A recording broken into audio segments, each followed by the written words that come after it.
Hai, Assalamualaikum warahmatullahi wabarakatuh.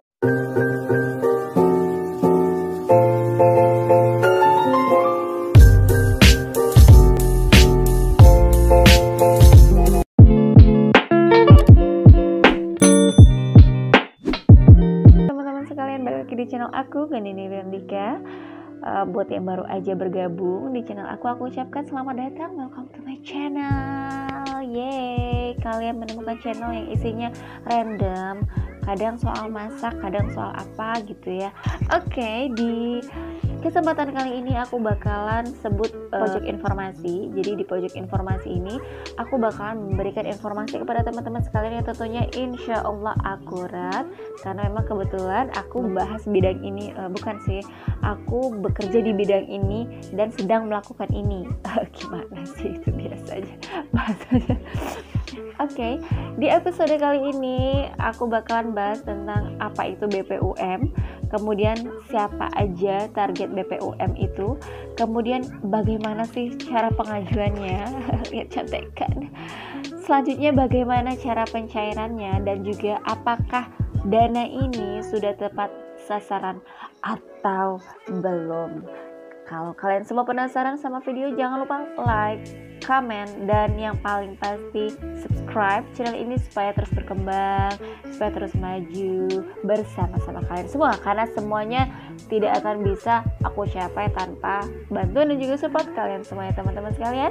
Oke, ikuti terus videonya. Yang pertama, aku akan bahas pengertian dari BPUM itu sendiri. Itu apa sih sebenarnya? BPUM itu kepanjangan dari Bantuan Pemerintah Usaha Mikro. Jadi usahanya itu usaha yang bagaimana? Jadi untuk para pelaku usaha kecil menengah yang terkena dampak COVID-19. Jadi untuk para pelaku usaha, ini pelaku usaha kecil dan menengah ya teman-teman sekalian ya. Karena di sini untuk usaha kecil itu kayak pedagang sayur, seblak, kemudian pedagang bakso yang pakai gerobak itu juga masuk pelaku usaha kecil menengah. Ada juga yang jualan baju, kemudian ada macam-macam sih di sana. Tapi yang banyak mendadak jadi pengusaha itu para mahasiswa. Karena apa? Karena isinya tuh jualan online. Jadi setiap ditanya, ibu usahanya apa ibu? Jualan online. Usaha apa ibu? Dia mulai mikir karena mereka sendiri juga sebenarnya kok ini usaha apa? Mereka juga nggak tahu guys.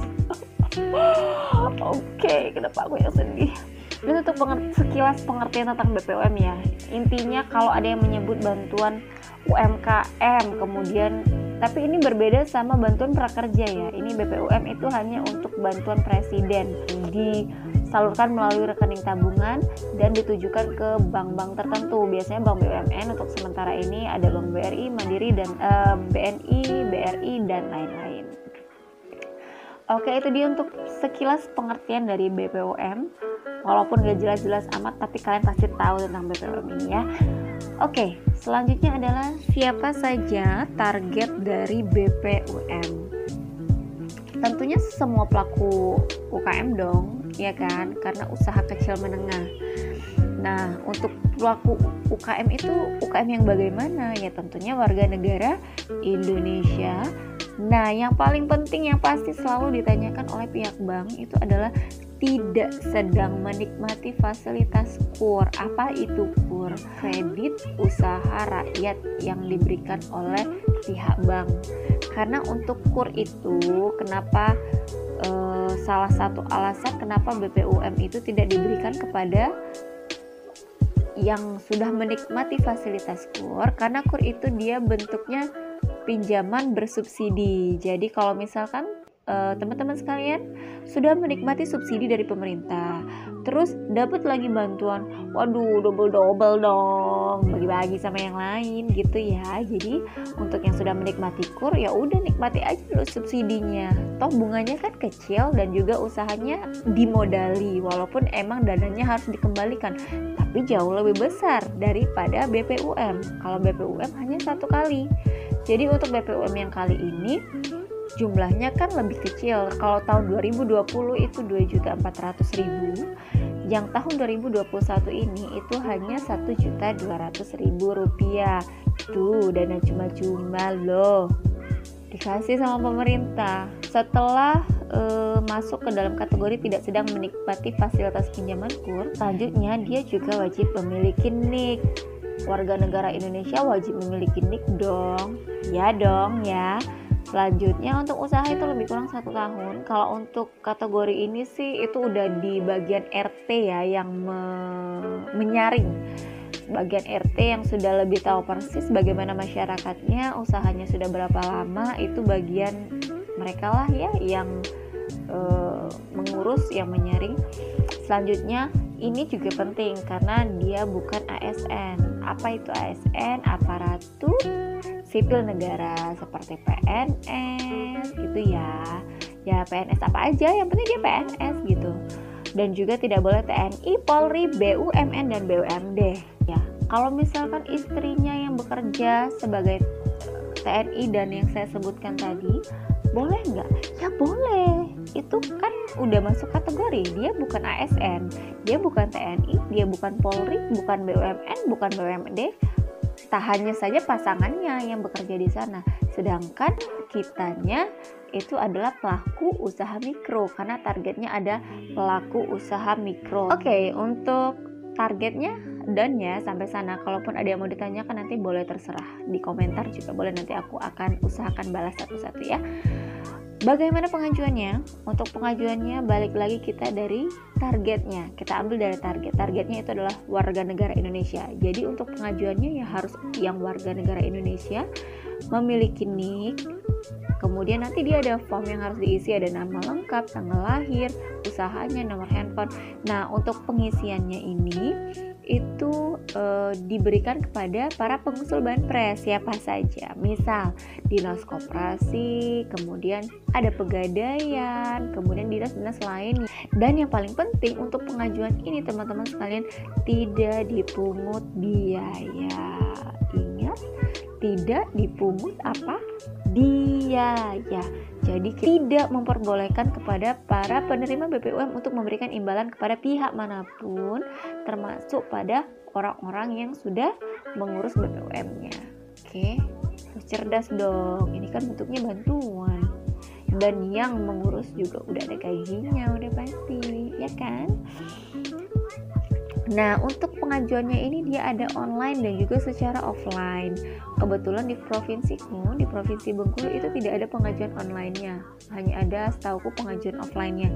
Jadi lewat Pak RT, lewat kelurahan, itu mereka sudah ada kayak kader-kadernya yang akan mendata, kemudian diberikan kepada dinas koperasi. Dapat sama enggaknya itu tinggal rezeki aja ya ibu-ibu sekalian.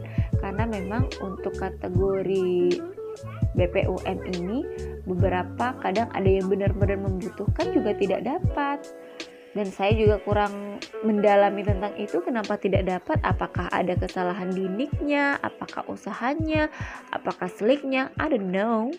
Oke, selanjutnya adalah bagaimana pencairannya.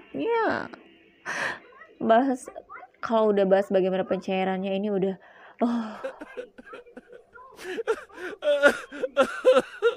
rusuh teman-teman sekalian. Itu keadaan ataupun situasi ya kalau untuk bagaimana pencairannya. Sekarang saya bahas tentang materinya aja dulu, jangan tentang prakteknya. Jadi untuk pencairannya yang pertama sekali itu cek dulu di linknya. Aku bakalan taruh di description box, yaitu ifom.bri.co.id/BPUM. Jadi kalian nanti bisa klik link di description box aku dan tinggal masukin NIK aja di sana, tinggal di search, nanti akan muncul sendiri nomor rekening. Kalau misalkan kalian memang terdaftar ataupun mendapatkan bantuan ini, langsung keluar kok nanti nomor rekeningnya dan bisa mencairkan di mana saja, BRI ya. Tapi kalau masuknya di Ifom BRI, jangan ke BRI Syariah karena kita udah pisah guys, udah bercerai. Kalian jangan sama-samain. Oke, setelah kalian cek di ifom.bri.co.id/BPUM, kalau sudah terpampang nyata kalian mendapatkan bantuan tersebut, barulah nanti kalian bisa datang ke bank. Kalau misalkan kalian ada buku tabungan yang lama misalnya. Nah, ini untuk penerima BPUM ini kan ada 2 kategori nih. Yang pertama itu yang sudah pernah dapat di tahun 2020, yang kedua memang benar-benar baru dapat. Nah, kemungkinannya juga ada 2. Yang pertama bisa jadi dia masuk ke rekening tabungan yang lama. Yang kedua, mayoritas itu banyak yang dapat rekening tabungan baru. Kita sendiri agak sedikit kerepotan karena aku curhat sedikit boleh ya. Semoga kalian mau dengar informasi tentang ini. Karena memang untuk dia datang ke kantor udah ada buku tabungan, kemudian bawa persyaratannya. Ternyata bukan buku itu guys. Jadi kita tuh harus ngeprint lagi buku tabungannya, harus menyiapkan lagi form pembukaan rekeningnya, dan itu memakan waktu cukup lama. Sedangkan yang mengantri di belakang tuh banyak banget. Kita lagi puasa, yang ngantri juga puasa, buang-buang waktu lah mereka mengantri di sana. Karena apa? Bantuan ini itu kan waktunya 3 bulan nih. 3 bulan loh. Kenapa mereka harus berdesak-desakan gitu loh, datang berdesak-desakan, sedangkan sekarang kita lagi social distancing kan, belum semuanya kok divaksin. Nah, kayak kami belum ada tuh vaksin dari kantor. Nah, bagaimana gitu kan, ya kita takut aja nanti dibebanin sama Satpol PP gitu. Tapi ya gimana, mungkin mereka kebutuhan kali ya, karena memang kebutuhan mendekati hari raya itu sangat mendesak dan memang lagi banyak-banyaknya. Jadi mereka makanya berdesak-desakan waktu mau pencairan. Buat yang kira-kira masih ada talangan dana lain, mending jangan dulu deh ke bank, karena memang kondisinya lagi kurang kondusif. Kalian akan mengantri dari jam 8 pagi, dapatnya belum tentu 1-2 jam kemudian. Aduh, kayak gempa kena gue guys. Dapatnya bisa jadi jam 1, jam 2-an, karena memang berdesak-desakan gitu ya. Sampai situ dulu ya curhatnya ya. Kita masuk lagi ke informasinya ya. Oke. Nah, untuk pencairannya tadi kita balik lagi. Cara ngeceknya yang kedua, tadi yang pertama lewat e-form, yang kedua bisa cetak buku tabungan. Kenapa dia harus cetak buku tabungan? Karena kalau untuk teman-teman sekalian yang sudah ada ATM, kalian nggak akan kelihatan saldonya karena dia bentuknya masih diblokir gitu ya teman-teman ya. Kemudian yang ketiga, kalau kalian juga sudah cek di buku tabungan ternyata ada dana Rp1.200.000 yang sudah masuk ke rekening tabungan, itu kalau yang udah ada tabungan ya. Kalau yang belum ada bisa cek di e-form tadi. Nah, jika kedua-duanya sudah cek dan ternyata ada, datanglah ke bank. Kalian datang ke bank, nanti di sana kalian akan mengisi yang namanya SPTJM. Jadi itu ada surat pertanggungjawaban. Nah, kemudian setelah kita datang ke BRI nanti akan dikasih SPTJM, kemudian juga akan dikasih surat kuasa. Oke. Selanjutnya, setelah kalian datang ke bank, itu nanti kan bantuannya itu diblokir ya. Jadi uang 1.200.000-nya itu dalam keadaan terblokir. Nah, dia ada 2 kemungkinan statusnya, yang bisa dibuka blokirannya oleh pihak bank, dan yang satu lagi itu belum bisa dibuka oleh pihak bank. Kenapa? Karena memang datanya masih diolah oleh kantor pusat kita. Jadi mungkin masih dicek dulu apakah sliknya dan lain-lain lah itu ya. Karena memang saya tidak tahu secara persisnya seperti apa. Kalian juga bisa cari sendiri di YouTube, itu banyak sekali video tentang BPUM.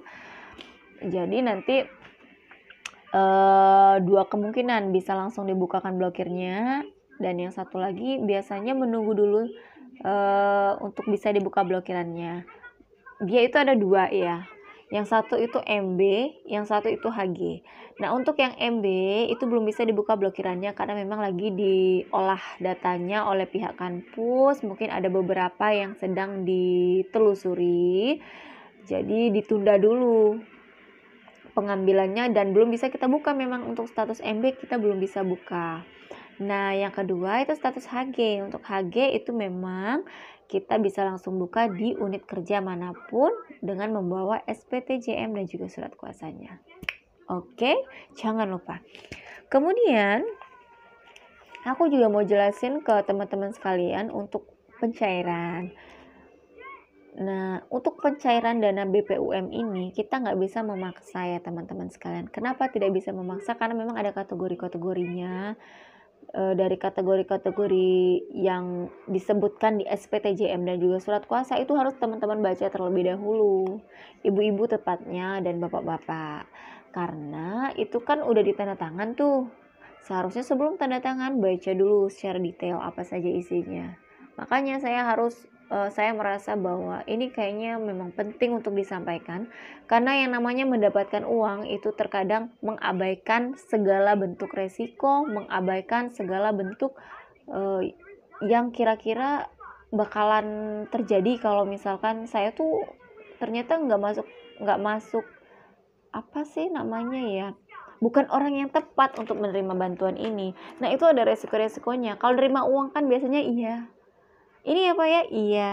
Itu ya Pak, iya. Masuk jurang ya Pak, iya. Yang penting dapat kan uangnya. Ayo ngaku 1.200.000 mau dikasih secara cuma-cuma. Pertanggungjawabannya sama Tuhan yang paling penting. Tapi kita bukan pihak bank juga bukan orang yang menahan-nahan loh ya. Saya yakin juga mungkin teman-teman sekalian juga beranggapan seperti itu. Karena apa? Uang bukan uang kita kok teman-teman. Uang bukan uang kita hanya menjalankan tugas, bahwa memang kategori untuk yang dapat BPUM tuh kayak gitu. Jadi nggak bisa, misalkan ternyata dia ada pinjaman KUR, dia udah menikmati fasilitas pinjaman. Kemudian di dalam fasilitas pinjaman itu mereka juga sudah mendapatkan subsidi bantuan dari bunga KUR itu. Kenapa kecil? Karena ada subsidi dari pemerintah. Lalu mau lagi bantuan BPUM secara cuma-cuma, bagi-bagi lah sama yang lain, aku juga mau. Selanjutnya yang pengen aku jelaskan juga ke teman-teman sekalian adalah pergunakanlah uang tersebut sebaik-baiknya, karena kami selaku para pekerja pada saat melepaskan blokiran BPUM itu berarti kami merasa bahwa orang ini benar-benar akan memanfaatkan uangnya, karena itu juga ada pertanggungjawabannya. Kalau misalkan teman-teman sekalian menggunakan dana untuk hal-hal yang tidak baik, I don't know lah ya. Oke, mungkin sekilas itu dulu untuk bagaimana pencairannya. Kalau misalkan nanti ada beberapa yang ingin aku tambahin ke kalian, mungkin aku bakalan bikin part 2-nya kali ya. Tapi kalau udah cukup informasinya sampai di sini ya alhamdulillah. Oke, yang terakhir ini tentang sudah tepat sasaran atau belum. Kalau menurut aku sih mayoritas sudah. Tapi you know lah ya, warga plus 62 seperti apa. Nggak ngejelek-jelekin loh ya. Ya cuman gimana sih ya? Kenapa aku bilang gitu? Karena memang para sahabat UKM itu benar-benar tertolong dengan bantuan ini. Misalnya mereka mau memutar modal karena dampak COVID-19 kan semuanya work from home. Sedang dengan adanya bantuan UMKM ini mungkin mereka bisa ya kalau memang mereka ingin merubah usaha mereka, misalnya yang bisa di rumah ya jualan sayur, ya tetap aja mereka harus keluar, nggak bisa work from home kalau pedagang, kecuali online. Kalau online ya mungkin, tapi kalau untuk orang-orang tua yang nggak mengerti handphone harus minta tolong ke anaknya. Zaman sekarang anak-anak itu banyak yang nggak mau loh nolong orang tua, jangan salah. Banyak sekali anak-anak zaman sekarang datang ke bank bersama orang tuanya dan bersikap kurang ajar. Karena apa? Merasa bahwa orang tuanya itu bodoh. Padahal siapa yang buat mereka pintar? Orang tuanya loh. Ini aku curhat sesekali gak apa-apa ya, karena aku merasa geram dengan anak-anak kuliahan zaman sekarang yang pintar banget komen di sosial media, tetapi mereka tidak sopan dengan orang tua mereka saat mereka datang ke tempat umum dan dilihat oleh orang banyak. Duh, ngapain sih kalian kayak gitu? Oke, kita balik lagi ke topik kita ya. Nah, Kemudian untuk realitasnya itu banyak yang masih menyalahgunakan dana ini. Makanya aku bilang mayoritas ya tepat. Tapi ya ada juga nggak tepatnya. Karena apa ya? Karena ini bukan tanda kutip bukan kategori korupsi ya. Yang menyalahgunakan dana itu para penerima BPUM-nya, bukan penyalurnya. Jadi untuk penerima BPUM-nya ini ya banyak yang lebih tepatnya mengakal-akali pemerintah. Karena yang nggak punya, makanya tadi di video awal aku sudah menyebutkan bahwa banyak kok yang anak-anak mahasiswa tiba-tiba punya usaha online. Usaha apa mbak? Oh, dagang online mbak. Usahanya apa mbak? Mikir dia, usaha apa ya aku ini sebenarnya? Aku juga nggak tahu usaha kalian apa. Iya kan? Dan aku menemukan ada ibu-ibu udah tua, dia memang punya warung dan aku tahu orangnya. Mereka tuh benar-benar butuh loh bantuan dana itu, tapi dia tidak dapat. Dan bahkan ada satu keluarga yang dapat, ibu, bapak, anak-anaknya semuanya dapat. I don't know ya, ini tuh kadang aku merasa kayak nggak adil karena mereka kadang tidak bermain dengan hati nurani. Mereka masih mampu gitu kan. Ya kalau udah masalah uang mah adik kakak aja bisa musuhan kan ya, apalagi orang lain gitu kan. Ya udahlah, nggak usah dipikirin, terserah lah ya. Dapat alhamdulillah, nggak dapat ya mau marah-marah silakan, nggak mau marah ya udah cari uang sendiri. Enggak. Dan yang kedua, yang kedua tadi udah sayang itu ya. Kenapa aku yang bingung ya? Oke, jadi itu untuk pembahasan yang sudah tepat sasaran atau belum. Karena memang sebagian besar ya tepat sasarannya. Karena memang itu benar-benar membutuhkan bantuan. Malah kadang tetangga-tetangga aku juga yang minta tolong ke aku bantuin buat pencairannya. Karena untuk pengajuan aku gak ada waktu untuk itu. Jadi aku cuma bisa bantu buat pencairannya. Aku bantu gitu. Misalkan dia memang butuh uangnya, ya sesuai prosedur aja gitu ya teman-teman sekalian. Oke teman-teman sekalian, terima kasih buat teman-teman yang mau dengerin suara cempreng aku, tapi isinya insya Allah ini bermanfaat buat teman-teman di hari Sabtu yang cerah ini. Dan yang baru mau mencairkan BPUM-nya, siap-siapkan ya persyaratannya, jangan lupa disiapkan. KTP, buku tabungannya juga jangan lupa dibawa ke pihak bank supaya kalian bisa diverifikasi dan juga segera mendapatkan dananya. Dan saya berdoa semoga dana yang diberikan, yang diamanahkan itu berkah dan juga bisa dimanfaatkan dengan baik. Oke, segitu dulu ya teman-teman sekalian untuk informasi BPUM-nya. Kalau kira-kira teman-teman masih ada beberapa informasi yang mungkin kurang jelas, kurang aku jelasin, atau kalian kurang paham dengan cara ngomong aku yang agak belibet ini. Aku mohon maaf ya teman-teman sekalian ya. Oke, sekian dulu teman-teman sekalian. Selamat berbuka puasa ya. Semoga puasanya penuh di tahun ini dan juga semoga puasanya lebih baik daripada tahun sebelumnya. Billahi taufiq wal hidayah. Wassalamualaikum warahmatullahi wabarakatuh. Jangan lupa di subscribe teman-teman sekalian. Bye.